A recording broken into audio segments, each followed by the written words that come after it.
டேய், நல்லவன் யாரு கெட்டவன் யாருன்னு தெரிஞ்சுக்கவே முடியலையே. எப்படிடா தெரிஞ்சுக்கிறது?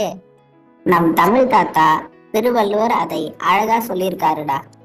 டேய், ஒரு நல்லவர் 90% மற்றவர்களுக்கு நல்லது செய்கிறார் என்று வைத்துக் கொள்வோம். அவரால் 10% கெட்டதும் வரலாம். இந்த 10% கெட்டதை வைத்து அவரை நாம் கெட்டவர் என்று கூறக்கூடாது. அவர் 90% நல்லது செய்வதால் அவரை நாம் நல்லவர் என்றே கூற வேண்டும். ஒரு கெட்டவன் 90% மற்றவர்களுக்கு கெட்டது செய்கிறான் என்று வைத்துக் கொள்வோம்.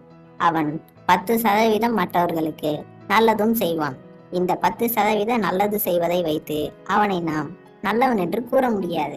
90% அவன் கெடுதல் செய்வதால் அவனை நாம் கெட்டவன் என்றே கூற வேண்டும். ஒருவரின் நல்ல குணத்தை அறிந்தும் ஒருவரின் கெட்ட குணத்தை அறிந்தும் அதில் எந்த குணம் ஒருவரிடம் அதிகமாக உள்ளதோ அதுதான் அவரின் குணம் என்று நம் தமிழ் தாத்தா திருவள்ளுவர் கூறுகிறார். அது சரி, நல்லது 50%ம் கெட்டது 50%ம் ஒருத்தவன்கிட்ட இருந்தா அவனை எந்த ரகத்தில் வைப்பது? அப்படி அவனிடம் இருக்கு. ஏன்ட்டதான். டேய் டேய் வாடா, சும்மாதான்டா கேட்டேன்.